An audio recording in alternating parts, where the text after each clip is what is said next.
Kalau kita ngobrolin tentang LASIK itu sendiri atau mungkin kalau dari Mbak Putri tadi Relax Smile, ada nggak sih kriteria tertentu untuk orang-orang yang boleh di LASIK atau dilakukan Relax Smile? Tapi memang yang sering salah kaprah adalah dok saya udah sering makan sayur tapi kok saya masih minus, itu nggak bisa. Kelihatan nih jangan diginiin ya dok ya. Gimana sih?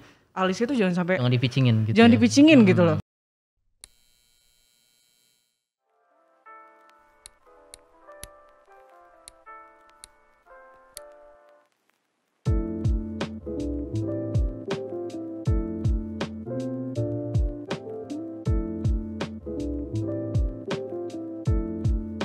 Hai Real Food Fam, selamat datang kembali di Realcast, obrolan inspiratif dari dan untuk Real Food Fam.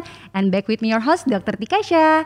Oke, seperti biasa aku ingin doain untuk para Real Food Fam dimanapun kalian berada, semoga semuanya berada dalam keadaan sehat, aman, bahagia, dan bisa berkumpul dengan orang-orang tersayang.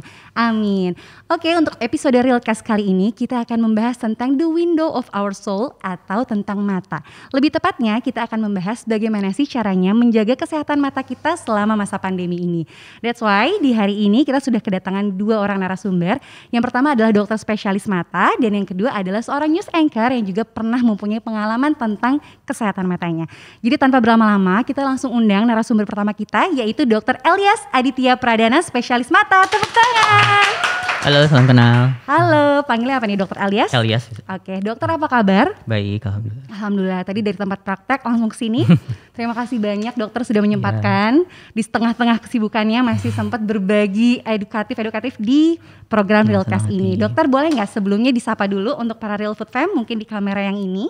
Untuk disapa perkenalan singkat Dokter Elias dan juga mungkin kesibukannya apa, praktek di mana, silahkan dok. Halo, salam kenal, nama saya Elias Aditya Pradana. Saat ini saya sebagai dokter spesialis mata di Rumah Sakit Jakarta Eye Center. Untuk kesibukan dokter mata ya hari-hari kita paling biasanya operasi, terus kita poliklinik gitu. Jadi sebenarnya kalau secara umum kalau untuk dokter itu kan ada bidang promotif sama bidang kuratif. Dimana kalau kuratif itu kita ngobatin pasien, kalau bidang promotif itu salah satunya seperti ini. Jadi edukasi lebih ke pencegahan daripada penyakit.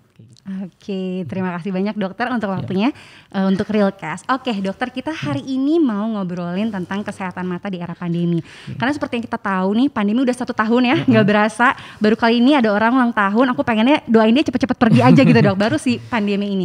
Nah selama pandemi ini kita semua switch kegiatannya kebanyakan menjadi kegiatan online. Dan otomatis kita akan lebih banyak bersentuhan dengan gadget. Nah sebenarnya bagaimana sih dok peranan atau misalnya resiko untuk mata kita, untuk kesehatan mata kita ketika kita banyak spend waktu melihat gadget dan juga spend waktu untuk aktivitas secara online. Oke. Untuk melihat gadget ya kita berbicara tentang kegiatan melihat dekat. Jadi yang namanya kita itu kegiatan itu ada melihat jauh dan melihat dekat. Jadi kalau kegiatan-kegiatannya dalam ruangan itu kurang dari 6 meter itu kita masuknya ke kegiatan melihat dekat. Okay. Nah kita kan melihat otomatis selama pandemi kita di rumah terus kita ngelihat gadget itu masuk kegiatan melihat dekat. Bila kita banyak melakukan kegiatan melihat dekat itu akan menyebabkan mata kita mata lelah atau mata kalau dalam bahasa kedokterannya astenopia gitu. Oke, jadi memang resiko terjadinya mata lelah selama pandemi ini akan semakin meningkat ya dok otomatis. Oke, sebenarnya tanda-tanda dari mata lelah ini sendiri apa saja dok? Sebenarnya untuk mata lelah ini sangat luas sekali spektrumnya gitu. Jadi gejalanya tuh sangat bervariasi gitu. Dari mulai mata rasanya nggak enak, mata rasanya ganjel, mata rasanya kering, pegel, sampai yang mungkin paling parah itu rasanya buram gitu. Tapi sifatnya itu buramnya itu hanya sementara gitu. Jadi bila nanti si penderita istirahat itu buramnya akan hilang dan penglihatan akan kembali seperti semula. Oke, jadi simpelnya tanda-tanda mata lelah itu ketika kita memang beraktivitas melihat terlalu lama melihat gadget itu mata kita akan terasa misalnya buram tadi, terganjel, tapi akan membaik ketika kita beristirahat. Oke, sebenarnya saya juga sering dengar yang namanya computer vision syndrome. Apakah itu memang kelanjutan dari mata lelah tadi atau memang mata lelah ini bagian dari si computer vision syndrome? Jadi memang di beberapa sumber memang dikatakan ini merupakan computer vision syndrome, itu merupakan spektrum dari mata lelah. Yang dimana memang karena itu dia sindrom, jadi dia terdiri dari beberapa gejala. Jadi yang tadi seperti saya sebutkan, dia rasanya ganjel, rasanya tidak nyaman, capek, sampai buram. Jadi memang computer vision syndrome ini masuk ke kategori mata lelah juga. Kalau misalnya kita terlalu lama nih menatap screen atau layar, apakah bisa sampai mata kita minus juga dok? Jadi memang berbicara tentang mata minus, kita di sini berbicaranya bukan penyebab. Jadi apa sih penyebab mata minus, bukan begitu, tapi lebih ke apa sih faktor risiko terjadinya mata minus. Kalau misalnya kita pertanyaannya tadi adalah kalau kita banyak aktivitas dekat, apakah bisa menyebabkan mata minus? Jadi sebenarnya banyak aktivitas dekat itu bisa merupakan menjadi faktor risiko untuk terjadi mata minus. Sementara untuk mata minus sendiri faktor risikonya ada banyak. Di situ salah satunya ada kebiasaan kita melihat dekat yang banyak, dan yang gak kalah pentingnya juga ada genetika juga. Jadi kalau misalnya orang tuanya ada riwayat mata minus, itu anaknya juga memiliki risiko yang lebih besar untuk memiliki mata minus. Jadi gitu. Jadi memang salah satu faktor. Tapi itu bisa menjadi salah satu faktor ya dok. Oke, so the next question, berapa lama durasi kita menatap layar yang disarankan dalam satu hari? Ya, memang ini pertanyaan yang menarik ya. Jadi kalau kita tanya berapa lama, jadi itu agak beda-beda sebenarnya. Kalau untuk anak kecil itu memang nggak disarankan nggak lebih dari 2 jam per hari. Untuk masuk ke remaja itu dia nggak lebih dari 4 jam per hari. Nah masalahnya sekarang orang dewasa gitu. Orang dewasa kita kan nggak bisa ya, kalau memang kerjaan di depan komputer gimana gitu. Jadi bijaknya adalah kalau untuk orang dewasa kita banyak aktivitas dekat ini untuk apa gitu? Untuk kerjakah atau untuk misalnya nonton Korea gitu. Jadi akan lebih bijak kalau kita tentukan misalnya ini melihat dekatnya banyak untuk misalnya untuk kegiatan yang lebih produktif gitu ya. Nah jadi kan sebenarnya untuk orang dewasa itu kita nggak bisa patok harus berapa jam. Nah oleh karena itu kita ada batasannya sebenarnya. Jadi ada rulesnya. Rulesnya itu adalah 20-20-20 rule. Yang dimana adalah setiap kita bekerja dekat atau aktivitas gadget dekat selama 20 menit. Tolong sempatkan selama 20 detik aja kita mengistirahatkan mata kita dengan cara melihat objek yang jaraknya 20 kaki atau 6 meter. Jadi kalau kita masih menerapkan prinsip-prinsip itu, mau kita kerja berapa jam pun ya mau nggak mau ya. Kalau kita emang orang dewasa yang bekerja di depan laptop gitu ya, mau kita berapa jam pun, tapi kalau selama kita menerapkan asas itu sih untuk terjadinya mata lelah tuh akan lebih minim. Jadi itu ya untuk Real Food Fam bisa kita coba di rumah. Trik atau tipsnya adalah 20-20-20 ya. Rulesnya 20-20-20. Jadi setelah 20 menit kita menatap layar atau bekerja, kita bisa mengistirahatkan mata kita selama 20 detik dengan cara melihat objek yang berjarak 20 kaki atau sekitar 6 meter. Itu bagus banget tipsnya, kita bisa coba. Nah tadi kan dokter juga sempat bilang kalau anak kecil itu nggak boleh lebih dari 2 jam. Nah sekarang sekolah rata-rata online. Rata-rata mungkin sekitar 4 jam atau bahkan lebih. Nah ada alternatif nggak nih dok untuk anak kecil ini bagaimana? Pertama untuk rules tadi itu bisa dipakai untuk semua jenis umur ya gitu ya. Jadi kalau misalnya sekarang emang kita nggak bisa atur, harus kurang dari 2 jam karena memang kegiatannya kan emang daring ya, belajar online itu harus itu dan berjam-jam. Nah beberapa tipsnya adalah pertama kita setting layar komputer atau layar laptop anak yang mau belajar itu disetting jaraknya itu mesti optimal dulu, dalam artian gak boleh terlalu dekat, yaitu sekitar 30-40 cm aja dari matanya. Kemudian disetting jangan terlalu tinggi, kalau bisa agak lebih rendah sedikit dari posisi mata. Kemudian terapkan juga tadi rules yang tadi 20-20-20 dan posisi belajarnya juga ditentukan. Jadi kalau bisa jangan terlalu AC itu langsung mengarah ke matanya. Itu juga akan kalau misalnya langsung kena AC itu akan mempengaruhi juga kelembapan mata, itu akan mempercepat juga terjadinya proses mata lelah seperti itu. Jadi untuk rules yang tadi itu bisa dipakai di semua umur. Dan ditambah lagi tadi jaraknya, lalu juga posisi anak duduk itu juga penting sekali ya dok. Untuk ibu-ibu nih para Real Food Fam juga bisa dicoba tips dan trik dari dokter Alyas tadi. Oke dok, tadi mungkin kan selama ini kita sering dengar ya kalau dari gadget itu salah satu yang berbahaya adalah sinar biru yang keluar dari gadget. Apakah memang seberbahaya itu atau memang sinar biru kah yang menjadi faktor utama kerusakan mata ketika kita melihat gadget terlalu lama? Untuk sinar biru atau blue light itu sendiri sebenarnya itu memang dipancarkan oleh gadget kita. Itu sebenarnya dipergunakan untuk menerangi layar gadget kita, jadi kita bisa jelas gitu ya tulisan yang ada di gadgetnya. Sebenarnya untuk sinar biru itu sendiri paling banyak itu sumbernya dari matahari gitu ya. Dari matahari, UV gitu ya. Memang secara teori memang paparan yang banyak terhadap sinar biru, UV itu memang akan ada pengaruhnya untuk kesehatan mata kita, memang seperti itu. Terus hanya saja sampai sekarang tuh belum ada bukti gitu ya. Untuk yang gadget sendiri ya, untuk gadget sendiri itu paparan sinar biru memang ada, pancaran sinar biru memang ada, namun itu dikatakan itu masih sedikit, masih kecil. Dan sampai sekarang ini belum ada bukti yang menyatakan bahwa sinar biru dari gadget ini bisa menyebabkan kelainan pada mata. Jadi masih ada faktor-faktor lain dari gadget itu, dari aktivitas kita terlalu lama melihat gadget itu yang bisa membuat mata rusak ya. Dan untuk mata lelahnya itu bukan karena sinar birunya, tapi lebih karena durasi dari memakai gadgetnya itu sendiri. Oke, gitu. dan jaraknya Durasi, itu mungkin jaraknya udah gitu. apa? Jadi bukan karena sinar birunya. Oh, oke. Nah, berarti sekarang kan banyak dijual kacamata anti radiasi tuh, Iya, Dok. betul. Apakah itu perlu kita pakai atau bagaimana? Ya sebenarnya banyak ya mitosnya tentang kacamata anti radiasi ya. Ada yang bilang bisa melindungi kita dari radiasi, kemudian juga menghindari kita dari berbagai macam penyakit. Tapi balik lagi, kacamata anti radiasi itu kan sebenarnya filter untuk sinar biru gitu. Kembali lagi sinar biru dari gadget itu sendiri sebenarnya masih sampai sekarang belum ada bukti ya yang kuat untuk yang menyatakan bahwa sinar biru itu menyebabkan kelainan pada mata. Jadi sebenarnya saya sebagai dokter mata sebenarnya ya kalau pasien mau pakai ya sebenarnya nggak apa-apa juga, nggak akan mempengaruhi kesehatan gitu. Tapi kalau nggak dipakai pun juga sebenarnya nggak masalah. Nggak masalah ya, Dok ya, karena yang lebih penting adalah tadi mungkin ada rules 20-20-20 Ya, tadi, betul. lalu juga posisi dan jarak itu yang lebih penting ya, Dok, Betul untuk sekali. kita perhatikan. Oke, dokter, sekarang saya mau mengundang satu orang narasumber lagi. Beliau merupakan news anchor dan sudah pernah mempunyai suatu pengalaman tentang kesehatan matanya. Ya. Nanti kita mau ngobrol-ngobrol. Langsung kita panggilkan saja untuk Putri Windasari. Tepuk tangan dulu.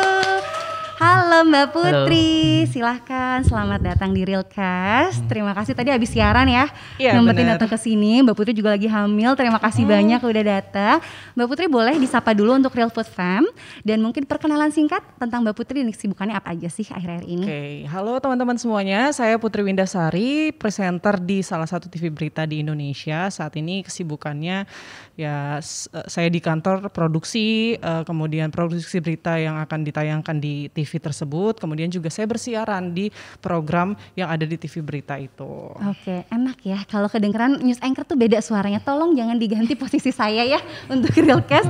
Oke, Mbak Putri, kita mau ngobrol-ngobrol tentang kesehatan mata. Tadi aku juga sempat ngobrol sama Mbak Putri sebelum ini. Mbak Putri ini dulu pernah di LASIK. Ya. Betul ya. Oke. Boleh nggak diceritain awal mulanya itu kenapa sampai Mbak Putri memilih untuk di LASIK? Apakah memang mengganggu pekerjaannya atau bagaimana? Atau itu kapan bisa ceritakan dari awal seperti apa? Ya, jadi sebenarnya kalau mata ini kayaknya bermasalahnya tuh dari zaman sekolah ya. Oke. Cuman kayak ngerasa pakai kacamata tuh jelek. Mhm. Jadi tetap walaupun udah dokter bilang ini udah ada -1 gitu kan waktu zaman sekolah, tapi tetap kayak nggak mau pakai kacamata. Jadi ternyata itu memperburuk. Terutama saya punya ada silindrisnya, Dok. Jadi otomatis kalau nggak dibantu kacamata itu setiap tahun nambah. Jadi sebenarnya minusnya nggak terlalu gede. Kemarin itu lupa kanan atau kiri, pokoknya 1,5 sama 1,75. Tapi silindrisnya 4 sama 3,5. Jadi itu berat banget sih untuk kerjaan sebelumnya kan kalau wartawan kan sebelum saya bersiaran pasti ke lapangan dulu gitu. Nah di lapangan itu PR banget ketika harus ngelihat jauh, terus juga lari-larian, misalnya lagi ngejar narsum, lagi ada aksi, terus kita pakai kacamata, nah kacamatanya turun-turun, nah itu kan agak merepotkan ya sebenarnya di pekerjaan gitu kan, terutama pada saat bersiaran. Walaupun mungkin minusnya 1,75, tapi kalau prompternya agak jauh kan agak ribet juga buat bacanya. Disitulah di tahun 2017 baru mutusin buat kayaknya harus LASIK deh gitu. Oke, jadi Karena memang benar-benar gak nyaman. ya gitu. ada rasa tidak nyaman itu ya. Karena bener Dok, saya juga kalau boleh cerita sedikit, saya tuh dulu -6,5 dan 8 dan ada silindris juga. Jadi itu emang mengganggu banget ketika kita pakai kacamata mau ditipisin setebel apapun tuh masih kelihatan tebel. Terus kita pakai softframe juga kerasa yang ganjel kalau seharian capek. Iya, Jadi memang dari rasa tidak nyaman itu memilih untuk dilakukan tindakan LASIK ya atau apa waktu itu? Ya, jadi pakai soft lens itu pada saat mau siaran doang. Karena kalau di lapangan ya kita di jalanan kena debu itu betul. Rasanya nggak enak kering, banget, ya, kering. benar-benar. Terus malah takut iritasi sih sebenarnya. Kemudian akhirnya mutusin buat LASIK Di tahun kapan? 2017. 2017. Jadi selama ini rasanya gimana? Setelah di LASIK dan sebelum di LASIK apa nih ngerasa perbedaannya? Kalau sebelum LASIK ya pasti deg-degan lah karena kan takut matanya disayat. Cuman kebetulan di tahun itu saya cobain teknologi yang baru yang Relax Smile, Dok. Oke. Jadi saat itu tuh masih ada baru masuk di Indonesia, kemudian yang resikonya mungkin lebih sedikit ya. Maksudnya bukan lebih sedikit ya, lebih rendah dibandingkan LASIK biasa gitu kan. Pengobatannya juga lebih cepat gitu. Ya kalau dibilang sebelumnya mungkin takut pada saat LASIK. Nah setelahnya ini yang agak kaget ya. Ngerasain juga gak sih Mbak kayak ini kah indahnya dunia gitu ya? Bener. Beneran itu kayak keluar rumah itu silau banget, nggak tahu deh, aduh kayak harus pakai kacamata hitam deh gitu. Kenapa? Karena ini terang banget, karena selama ini kan Aku nggak pernah lihat kayak gini gitu ya. Cahaya matahari kok terang banget ya sampai bener-bener silau gitu, itu beneran sih. Bener.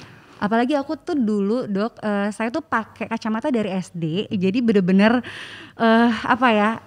nikmatnya melihat secara normal tuh luar biasa banget setelah dilasik. Ya nggak sih, ngerasain kayak Masya Allah ini nikmat banget. Oke, mungkin lanjut ngobrol dengan Dokter Elias nih. Kalau kita ngobrolin tentang lasik itu sendiri atau mungkin kalau dari Mbak Putri tadi Relax Smile, sebenarnya ada nggak sih kriteria tertentu untuk orang-orang yang boleh dilasik atau dilakukan Relax Smile? Apakah semua orang bisa atau bagaimana? Sebenarnya lebih ke batasan sih, minusnya berapa gitu. Bila minusnya sudah terlalu tinggi, memang sudah tidak bisa dilakukan lasik. Karena memang prinsip kerjanya lasik itu adalah seperti memahat kornea dengan menggunakan sinar laser gitu. Jadi semakin tinggi minusnya akan semakin besar juga yang dipahat itu korneanya dengan sinar laser tersebut.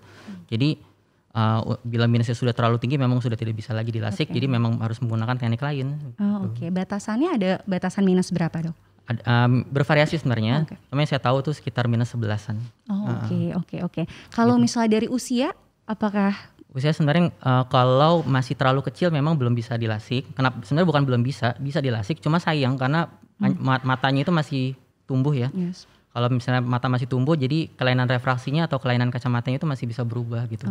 Sedangkan bila dilakukan pada orang dewasa sekalipun aja kan masih suka ada perubahan gitu. Meskipun memang nggak balik lagi seperti semula ya. Misalnya minus 8 gitu. Nggak balik lagi ke minus 8 tapi bisa aja muncul lagi kayak minus 1 gitu. Kalau misalnya masih kecil apalagi bola mata masih tumbuh gitu, jadi ya kalau dilasiknya lebih cepat ya nanti ya itu dia bakal muncul lagi. Mungkin jadi pertanyaan selanjutnya tadi saya juga sempat dengar dari dokter, kalau setelah kita dilasik apakah memang bisa balik lagi minusnya atau bagaimana tuh prosesnya? Ya, tergantung dari proses bola matanya. Bila bolanya makin panjang gitu, bentuk korneanya berubah, itu bisa aja muncul lagi. Tapi ya, pasti munculnya nggak akan sebesar dulu gitu. Jauh berkurang. Dan untuk lasik itu sendiri hanya memang bisa dilakukan satu kali ya dok seumur hidup atau bagaimana dok? Sebenarnya kalau lasik itu bisa diulang juga sih. Masih bisa aja ya dok ya. Tapi nanti dilihat tergantung lagi dari ketebalan korneanya. Gitu. Jadi yang paling penting screening awalnya juga apakah memang dia bisa dilasik atau tidak ya dok untuk ketebalan korneanya dan segala macam. Dokter, tadi juga menarik apa yang dikatakan dokter bahwa salah satu faktor resiko terjadinya mata minus adalah faktor genetik. Karena memang ayah saya itu mata minusnya tinggi dan di keluarga tuh turun ke saya gitu kalau saya ngerasanya. Apakah memang pasti faktor genetik itu mempengaruhi seseorang terkena mata minus atau bagaimana dok? Iya, berbicara tentang faktor risiko itu jawabannya berarti bukan pasti. Karena faktor risiko itu berisiko lebih bukan pasti akan terjadi. Jadi kalau kita memang orang tua kita punya mata minus, itu memang sekitar 2-4 kali risikonya lebih besar untuk anaknya untuk menderita mata minus juga seperti itu. Tapi bukan berarti pasti anaknya pasti mata minus. Tapi itu memang ada resikonya gitu ya dok. Nah sekarang ketika misalnya memang anak kecil deh sudah terdiagnosa dia ada mata minus, bagaimana caranya untuk menjaga mata minus ini tidak bertambah terus gitu? Yang sering salah kaprah adalah orang tua pas tahu anaknya mata minus gitu, oh takut nih dipakai kacamata, takutnya ketergantungan gitu. Nggak ada istilah ketergantungan pada kacamata. Tapi yang jelas begitu anak ketahuan dia butuh kacamata, itu harus segera diberikan kacamata. Kenapa? Karena anak itu kan penglihatannya masih berkembang, proses penglihatannya masih berkembang. Tapi ketika dia dari awal dia sebenarnya butuh kacamata tapi nggak dikasih, jadi kualitas penglihatannya kan dari kecil nggak bagus. Itu kalau misalnya tidak dikasih, itu dia akan terjadi mata malas atau amblyopia. Jadi nanti walaupun nanti pas udah gede dikoreksi dengan kacamata minus berapapun, dia tidak akan sampai optimal karena pas dia di masa perkembangan penglihatannya dia harus butuh kacamata tapi nggak dipakai kacamata. Jadi begitu ketahuan ada gangguan refraksi atau gangguan kacamata harus segera diberikan kacamata. Karena bila gangguan refraksi yang tidak terkoreksi pun itu bisa menyebabkan juga mempermudah terjadinya mata lelah. Gitu. Jadi memang sedini mungkin jika sudah ketahuan lebih baik kita terapi dengan benar ya dok. Ya. Kalau dari asupan dok, misalnya nutrisi yang kita makan, apakah berpengaruh juga untuk bisa menjaga kesehatan mata? Ya memang ada ya sayur-sayuran yang hijau-hijau, ya brokoli gitu ya. Terus buah brokoli itu mengandung lutein, zeaxanthin, itu memang bagus untuk retina kita. Kemudian wortel itu ada beta karoten, vitamin A ya, itu juga bagus buat retina kita. Itu bisa sebagai suplemen ya, maksudnya untuk kesehatan mata.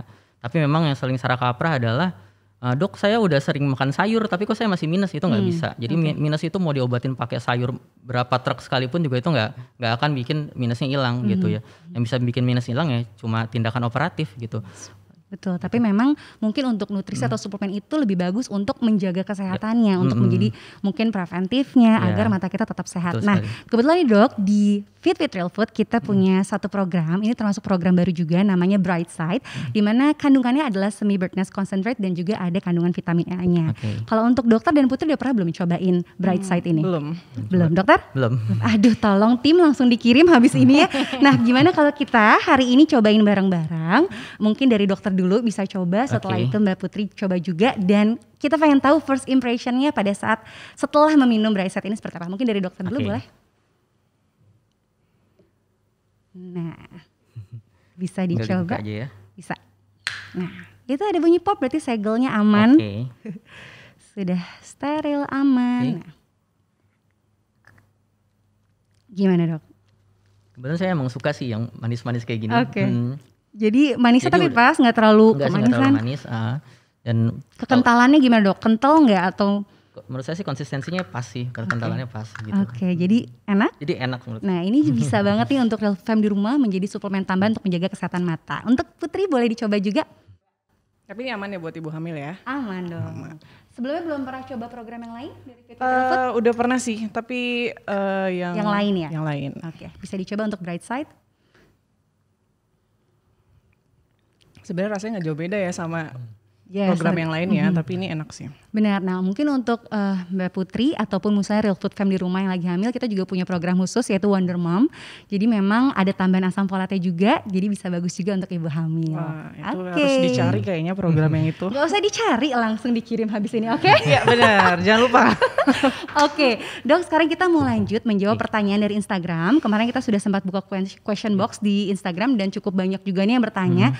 Untuk pertanyaan pertama, Dok, biasanya kalau baru tidur terus langsung bangun mata kayak ada cacing-cacing begitu, itu efek apa ya? Nah, Iya. coba Dok. Mungkin yang garis-garis hitam itu kali ya. Mungkin. Ya, sebenarnya sensasi itu namanya floaters. Jadi dalam bahasa medis itu floaters. Jadi kayak ada yang terbang-terbang. Sebenarnya bentuknya nggak mesti cacing ya. Ada titik-titik kayak nyamuk, kayak rambut gitu ya. Sebenarnya paling sering itu kelainannya itu ada di rongga vitreus atau di rongga paling belakang mata. Vitreus itu bentuknya gel ya, kayak jelly gitu. Memang terkait vitreus itu kalau pada orang yang mata minus, vitreus itu akan lebih cepat mencair. Oke. Kemudian pada orang yang lebih tua juga dia lama-lama juga akan mencair. Nah, ketika mencair itu kejernihan dia akan berkurang. Nah, ketika berkurang itu kejernihannya bentuknya bisa macam-macam, ada kayak rambut, ada kayak cacing kayak gitu. Oke, Jadi mungkin itu perlu ke dokter mata untuk dicek bagian vitreus dan retinanya. Oke, jadi berarti itu bisa menjadi salah satu tanda atau warning untuk kita untuk cek lagi nih Betul. mata kita tuh sehat atau ada kelainannya, Iya, betul. begitu ya Dok. Oke, mungkin ada yang mau ditambahkan juga Dok? Ya, jadi terkait floaters tadi itu memang ada dua macam, yang berbahaya dan tidak berbahaya. Oke. Kalau yang cenderung jumlahnya cuma satu dan nggak bertambah-tambah, cuma satu biji gitu ya, atau dua gitu ya, itu cenderung floaters yang tidak berbahaya, yang berhubungan sama yang tadi saya jelaskan. Jadi vitreus yang mencair. Oke. Cuma bila floaters yang berbahaya itu bila floaters yang muncul secara mendadak, kemudian banyak banget. Nah, itu bisa berhubungan sama robekan retina.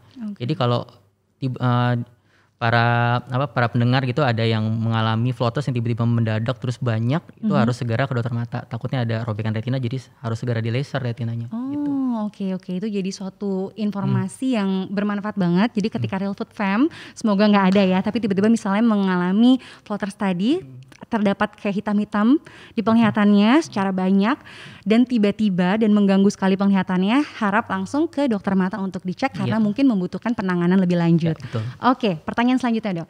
Dok, berapa persen sih mata minus disebabkan karena sering menatap layar HP? Ya, sebenarnya untuk ini ya, pertanyaan ini ya, sebenarnya kalau untuk kita menatap layar HP, sebenarnya ujung-ujungnya lebih ke mata lelah ya. Sekalipun kita lama menatap layar HP, mata kita lelah, kemudian kita buram, kita istirahat, itu akan balik lagi seperti semula gitu ya. Tapi memang kalau bisa kita dalam waktu jangka lama terus-terusan, itu sih bisa menjadi faktor risiko untuk terjadi mata minus. Tapi berapa persennya sampai sekarang belum ada yang tahu. Oke. Pertanyaan selanjutnya, sudah beberapa tahun mata aku seperti ada selaput tipis melayang-layang. Kalau kucek nggak hilang-hilang, apakah itu berbahaya Dok? Ya, itu masuk ke floaters lagi. Oke. Jadi emang dia bisa selaput, bisa cacing, bisa itu bentuknya macam-macam gitu. Jadi masuk ke floaters.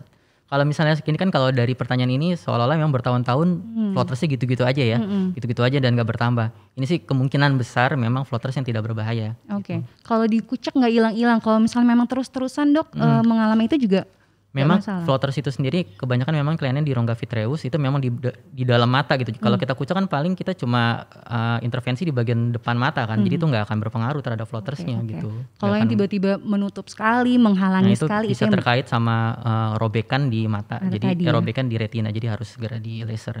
Oke. Pertanyaan selanjutnya, Teman Dokter saya ini. Elias kalau nyanyi suaranya bagus. Apa karena rajin makan real food? Jadi bercanda. gimana? Oh jadi suaranya bagus Oh ya? ini teman saya aja. Oke, kalau suara bagus kita biasanya punya challenge dong. Aduh. Oke nggak? Oke setuju kan? Oke dok, mungkin ini terima kasih untuk Noval Anasi karena sudah memberikan kita ide untuk men-challenge dokter. Setuju ya? Aduh Dok malu. boleh disumbangkan sedikit suaranya kepada Real Food Fam. Mungkin punya lagu sendiri dok mungkin? Belum. Atau lagu favoritnya boleh kita minta satu bait deh kita mau Satu dengar. bait ya. Aduh malu nih Gak sebenarnya. apa-apa dokter, ayo kita kali aja ada produser habis ini yang nawarin Aduh. juga dok. Boleh dokter. Apa ya? Request deh Adi. Oke request, ada yang mau request lagu? Dokter paling suka apa lagunya? Band Indonesia Nggak atau jadi luar? request deh saya. saya Glenn aja kalau gitu. Oke. Nyanyi ya. Boleh. Malu sih. Oke. Ya Bismillah deh. Bismillah. Ya. Oke. Ya. Terdalam yang pernah ku rasa. Ting ting. Oh ada musiknya terus dong. Hasratku hanyalah untukmu, terukir manis dalam renunganku. Jiwa Probolinggo semuanya nyanyi. Ya udah gitu aja. Kita udah nungguin sampai refnya. Wow ternyata sumpah gak nyangka bagus banget ya Put ya. Enggak Luar sih. biasa, bener loh. Mau dilanjutin aja apa dok? Enggak jangan. Oke, Oke. thank you loh dokter udah nerima Terima kasih. challenge kita. Oke, mungkin kita lanjut lagi nih ngobrol-ngobrolnya untuk dokter Elias. Nah, di masa pandemi ini banyak kan orang melakukan aktivitas secara online tapi sambil tiduran di kasur, sambil mungkin sudah gelap kamarnya. Apakah memang itu bisa menjadi faktor resiko mata kita menjadi lebih lelah lagi atau menjadi mata kita lebih rusak? Oke, pertanyaannya menarik ya. Jadi kalau di kasur itu sebenarnya ada yang bilang kan mitosnya jangan di kasur, jangan sampai tiduran gitu ya. Sebenarnya balik lagi ke jarak amannya. Jadi selama dia kerjanya di kasur, tapi kalau misalnya tempatnya proper gitu ya, ada mejanya, terus ada laptop taruh di meja, terus jaraknya masih 30 sampai 40 cm sebenarnya nggak masalah. Terus tadi sempat dibahas tentang penerangan. Tadi saya juga lupa tahu kalau penerangan itu juga mengambil andil juga untuk mata lelah. Jadi kalau cahayanya agak-agak temaram-temaram gitu ya, itu bisa mempercepat mata lelah juga. Jadi cahayanya harus cukup gitu. Tapi nggak boleh juga yang terlalu terang banget, itu juga bisa menyebabkan mata lelah. Jadi emang yang cukup aja kayak gini gitu, ini pas. Itu jangan terlalu gelap. Itu juga bisa mempengaruhi gitu ya. Jadi selagi di tempat tidur nggak apa-apa, asal tetap menjaga itu jarak itunya, jarak amannya 30 sampai 40 cm. Terus ya rules yang tadi 20 ya. Oke, itu perlu banget kita terapkan karena selama ini kita jadi pandemi banyaknya di rumah aja, aktivitas secara online. Kalau kita tidak bisa menerapkan rules tadi ataupun tips-tips dari dokter, bisa banget mata kita menjadi ke kondisi mata lelah gitu ya, Dok ya. Nah, pernah dengar juga ada namanya olahraga mata, Dok. Ya. Bagaimana sih itu? Apakah memang benar ada olahraga mata itu ataukah ada tips lain selain rules 20 tadi untuk menjaga kesehatan mata? Jadi untuk eye exercise itu sendiri ada macam-macam ya. Ada yang melihat kira-kira sekitar 10 kaki, kemudian kita membayangi garis imajiner berbentuk 8, terus kita lihat ke arah lihat membentuk angka 8, ada juga seperti itu. Ada juga yang memainkan fokus gitu, kita lihat jari kita, terus kita maju mundurkan, kita mainkan fokusnya, kemudian kita lihat jauh lagi, habis itu mainkan fokusnya. Dan yang tadi sempat saya sebutkan itu yang rules 20 itu sebenarnya masuk juga ke eye exercise. Jadi memang untuk eye exercise ini memang merupakan salah satu upaya gitu untuk menurunkan risiko untuk terjadi mata lelah gitu. Tapi memang yang paling banyak digunakan itu memang lebih ke yang rules yang itu yang 20 tadi. Karena dia juga masuk ke pencegahan untuk mata lelah. Oke, karena ini menurut saya juga penting banget karena kita kayak nggak sadar gitu loh, karena keasikan misalnya nonton drama Korea atau memang benar-benar WFH, tapi kita nggak melatih mata kita untuk bisa tetap dalam kondisi yang prima dan sehat. Untuk Mbak Putri, aku pengen tanya, setelah dilasik nih, gimana sih tipsnya dari Mbak Putri untuk menjaga kesehatan Mbak Putri biar tetap sehat nih matanya? Sebenarnya sama sih, dokter yang nanganin lasik saya juga sama nyaraninnya. Jadi saat itu kerja di kantor baru dilasik misalnya, terus matanya perih dan panas. Ditambah lagi di ruangan ber-AC gitu. Dokternya saranin untuk ya kamu kalau misalnya nggak bisa atur 20 menit nih misalnya udah keasikan kerja, minimal kamu inget lagi pas sakit ataupun kapan kamu ingetnya aja, kamu kasih waktu 5 menit untuk coba baca jauh. Jadi kayak baca yang kecil-kecil tapi jauh, terus baca yang dekat. Jadi kayak cari objek-objek yang bisa kamu lihat dari jarak jauh. Jadi kan kalau kita ngelihat layar tuh deket nih, ya udah kita istirahatnya dengan ngelihat jauh gitu. Oke, jadi udah mempraktekkan juga ya tips-tips dari dokter Elias tadi, bagus banget ya. Jadi mungkin tuh bisa dicuri juga tipsnya oleh para Real Food Fam di rumah. Cuman saya mau tanya nih ke dokter Elias, kan kalau misalnya matanya mungkin lelah, kita bisa lihat jauh. Tapi kalau mata kering, gimana ngatasinya? Apakah boleh nggak sih sebenarnya kita punya, kalau abis lasik kan kita dikasih tuh cairan untuk biar pelumas lah ya, kayak biar matanya nggak kering. Nah kalau misalnya matanya udah, maksudnya untuk orang lain mungkin yang bukan lasik pun, ketika nanti dia bekerja di kantor kan mata kering itu gimana yang ngatasinnya? Jadi memang untuk mata kering ini penyebabnya banyak.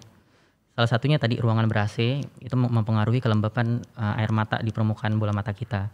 Yang kedua, kalau kita lagi fokus atau lagi konsentrasi, jadi memang frekuensi berkedip kita selama 1 menit itu akan berkurang kalau kita lagi fokus. Makanya kadang kita kalau lagi fokus banget belajar, itu kadang mata kita kok rasanya kering ya. Itu karena kita jarang berkedip. Frekuensi berkedipnya jadi menurun. Nah, salah satu caranya adalah dengan perbanyak berkedip sebenarnya.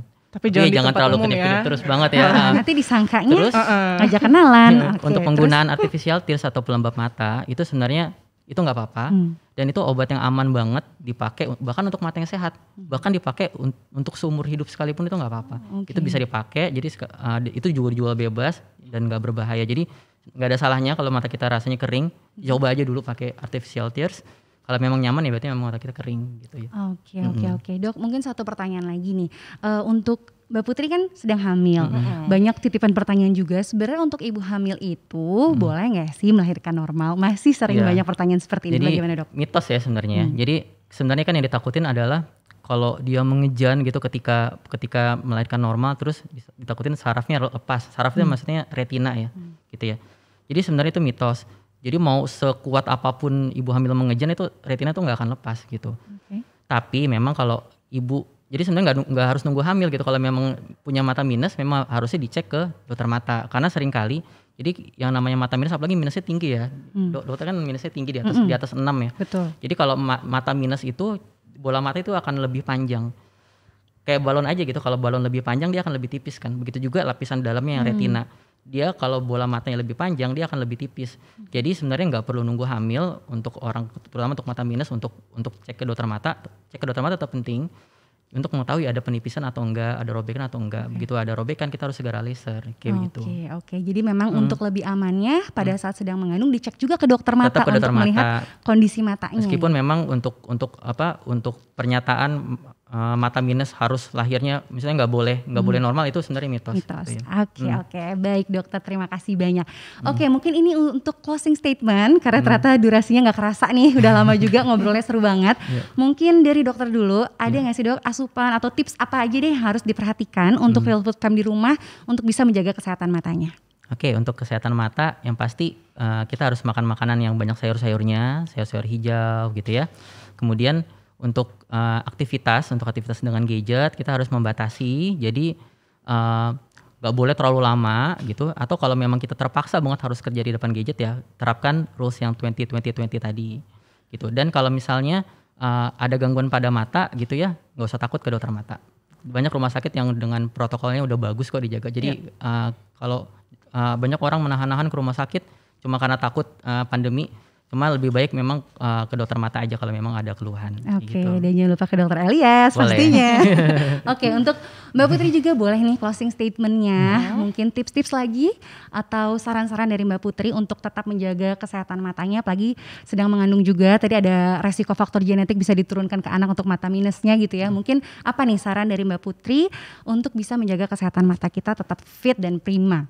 Ya, mungkin buat teman-teman yang belum bisa lasik ya, untuk ya jauhin dulu pikirannya tentang kacamata itu bikin jelek atau merepotkan, tapi sebenarnya itu justru membantu gitu. Karena jangan sampai pengalaman kayak saya nggak mau pakai kacamata dan akhirnya minusnya jadi nambah, bahkan silindrisnya ya dok setiap tahun tuh nambah 0,5, jadi itu bahaya banget ya. Mudah-mudahan nanti nabung ya, jadi bisa lasik, karena lasik kan sebenarnya nggak murah ya dok.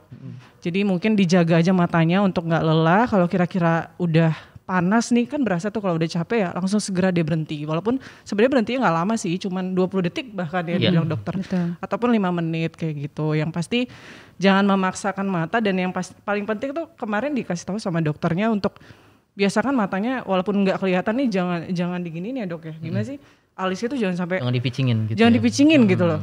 Biasa aja, normal aja, karena katanya itu malah menambah tekanan, bener nggak sih dok? Makin capek justru gitu. Mungkin konsumsi makanan ya yang seperti yang disampaikan dokter Elias, kemudian juga oh ya sebenarnya boleh nanya lagi nggak sih sama dokter? Boleh ya. Gimana? Kayak misalnya ada nggak sih posisi tertentu nih, misalnya kalau tiduran tadi kan ada orang yang tiduran tapi mungkin dia cara ngelihatnya tuh kayak benar-benar bantalnya itu terlalu rata gitu loh. Jadi dia matanya kayak ngelihat laptop tuh sampai kayak gini. Atau memang ada posisi yang baik nggak sih supaya orang yang bekerja tiduran ataupun duduk gitu sebaiknya posisinya sejajarkah dengan pandangan kita, atau boleh sambil nunduk kah atau bagaimana gitu? Sebenarnya kalau untuk tiduran nggak terlalu disarankan ya, karena memang cenderung tiduran itu akan melihatnya dekat gitu ya. Kemudian untuk posisi layar itu gadget kita memang baiknya itu diposisikan agak lebih rendah dari mata kita, supaya mata kita agak lebih turun sedikit justru gitu. Karena ketika mata kita agak lebih turun sedikit, itu kelopak kan akan turun ya, akan lebih turun ke bawah, itu akan mengurangi risiko mata kering. Nah mata kering tadi ada risiko juga ke mata lelah kayak gitu. Jadi memang justru di settingnya agak lebih turun sedikit gitu. Gitu sih, sama jaraknya sih yang paling penting sebenarnya 30-40 cm. Oke, thank you Mbak Putri. Tambahan pertanyaannya, tolong jangan diganti ya, sekali lagi saya tetap di sini. Oke. Saya udah nahan-nahan dari tadi diem. Terima kasih. Ada yang mau ditambahkan lagi mungkin? Enggak, tapi boleh ya? Boleh deh. Terima kasih, saya pulang dulu. Boleh silakan. 30 cm ya? 30-40 cm. 30-40 cm tergantung ukuran kan sebenarnya. Jadi kalau misalnya kayak layar kita segede ini 30 cm juga kah atau enggak. Nah itu gimana ukurannya? Kalau ukurannya sih ukuran yang wajarnya aja, sekitar berapa inci itu, kalau sekitar laptop ya, laptop. Kalau misalnya handphone pun juga sebenarnya baiknya jangan yang begini juga. Jadi sekitar seginilah, sekitar 30-40 cm juga. Atau mungkin pakai tongsis gitu ya. Terus kita agak susah Bu, tapi pegel. Oke ya, lama-lama jadi lawak kita ya. Maaf. Oke, jadi itu tadi beberapa hal yang harus kita perhatikan juga untuk menjaga kesehatan mata kita, mulai dari posisinya, jaraknya, lalu mungkin penerangannya, dan juga bisa menambah dengan asupan-asupan tambahan. Seperti misalnya dengan Bright Side dari program Fit Real Food bisa diminum selama 12 hari dan bisa juga berlangsung untuk hari-hari berikutnya. Oke, terima kasih banyak untuk Dr. Elias dan juga untuk Mbak Putri atas waktunya di sela-sela kesibukannya masih sempat kesini. Terima kasih banyak. Sama-sama. Semoga sehat-sehat terus. Dan untuk Real Food Fab yang sudah menonton, jangan sampai lupa untuk follow Instagram kita di @fitrealfoodid dan juga di subscribe YouTube kita di Real Food Indonesia. Terima kasih banyak. Sampai jumpa lagi di Realcast selanjutnya. Dadah. Terima kasih untuk Dr. dan Mbak Putri.